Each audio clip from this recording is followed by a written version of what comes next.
Let's get the show started.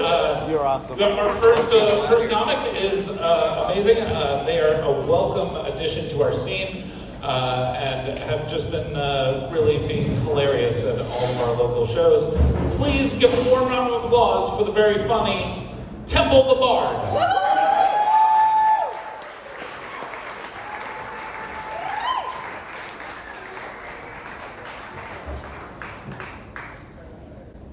So I think I need to apologize to everybody who used the men's restroom tonight.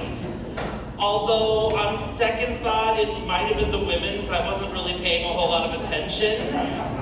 Although I did pee standing up, so it was probably the men's. Although, come to think of it, I was pissing in the sink, so it must have been the women's because men don't wash their hands.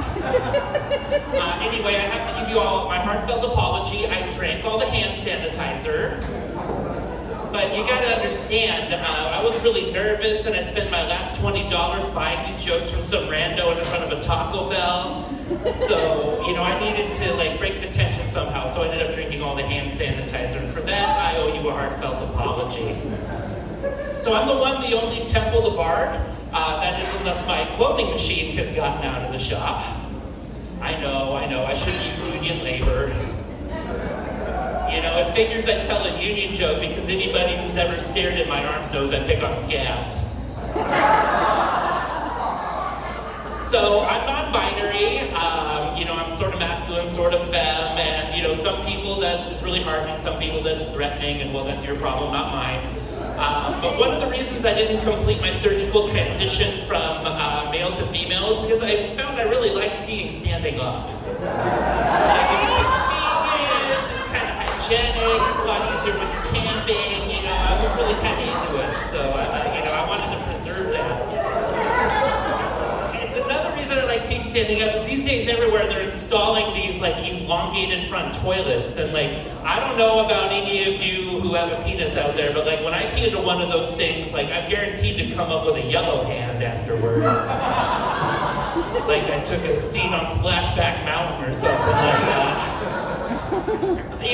Maybe some of you out there with penises, you're built a little differently than I am, and you can stretch it around to the back and pee backwards so that you don't splash on yourself or something, but that puts you at a significant risk of giving yourself a self-administered bidet treatment.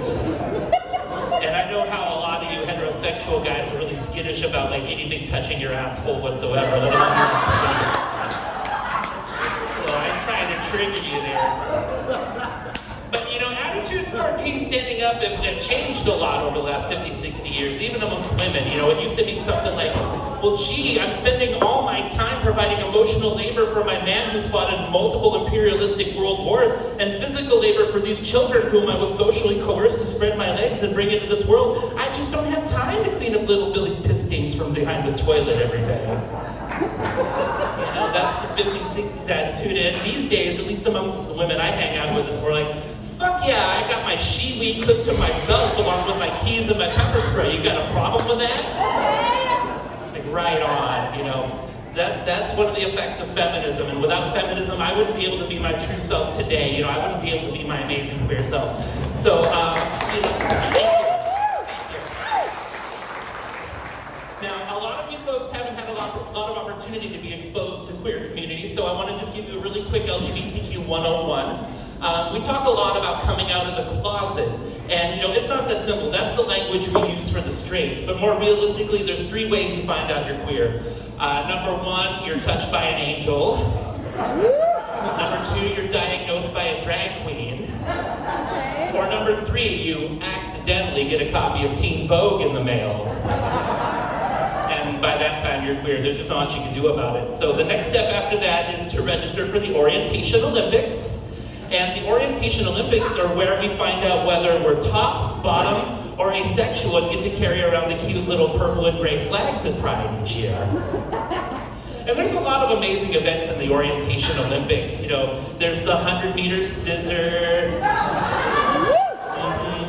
Yeah, there's the synchronized suck. And my personal favorite is the pole vault. And it's pretty self-explanatory, but for those of you who are confused, I'll admit it. It's banging. so once you've completed the Orientation Olympics, if you're really good with Google spreadsheets, you get entered into the polyamory expansion draft. Polyamory is where you love 2 or more people, and once you're in the polyamory expansion draft, you get placed with an entry-level polytool who'll teach you all about being a part of the LGBT community.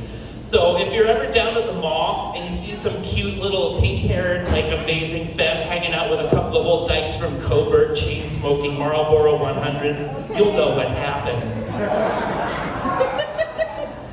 And at that point, if you're still a member of the community in good standing and you've groomed your eyebrows and mowed your lawn, you get entered into a drawing for a silver daddy.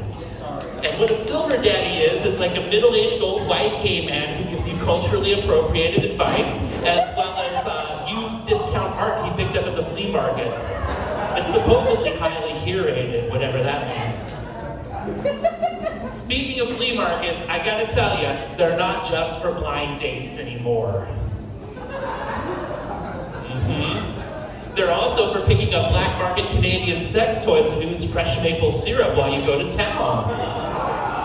And of course, for picking up some DMT. Now, what bugs me, and it seems a little weird, like when you go to get DMT in the flea market, the guy who sells it is always like, you know, hiding behind like this pile of like messed up old crescent wrenches. And, you know, what does it say about DMT? You know, the guy that's selling you a ticket to meet the machine elves is posing behind a pile of broken tools. Yeah, I think that says something. So I steer clear from that flea market DMT these days.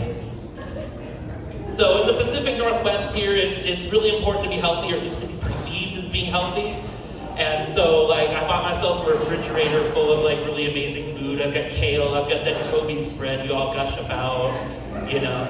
Yeah, I got all the Pacific Northwest stuff. And my friend came over the other day and she looked at my fridge and she's like, "Oh, wow, you're eating so healthy." And I'm like, "Nah, those are just props." Like, I don't actually eat any of this shit. Come on. My real diet, though, is amazing. I can eat whatever I want, whenever I want, and however much I want. It's called wrecking toilets and dying young. So, any of you been seeing these gender reveal parties going on these days?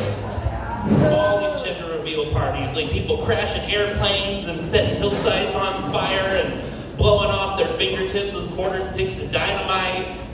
Well, you know, I tell you, I've got the way to do a gender reveal party this day and age. Just listen up, because like you're all going to be wanting to do this before the end of summer, at least those of you who are expecting.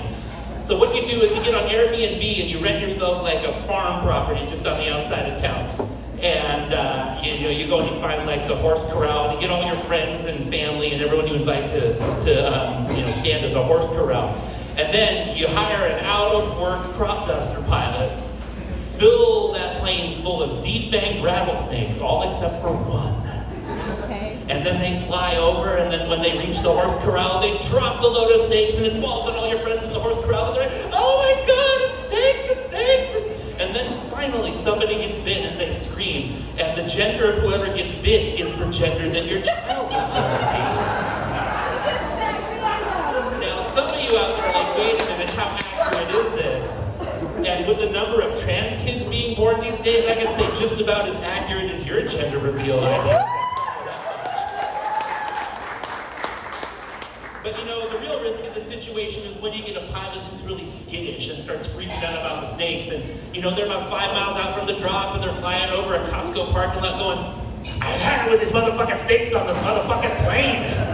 And then they drop the snakes over the Costco parking lot, and the people in the Costco parking lot absolutely freaking out, like, "Oh my God, I just came here to buy a $4.99 rotisserie chicken, and the snakes are falling from the sky, just like my Sunday school teacher told me they would be. But I forgot how to pray."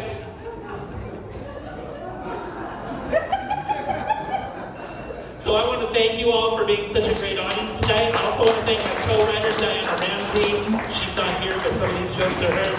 Let's give it up for our hosts, Seth Milstein and Rudy Tabarsi.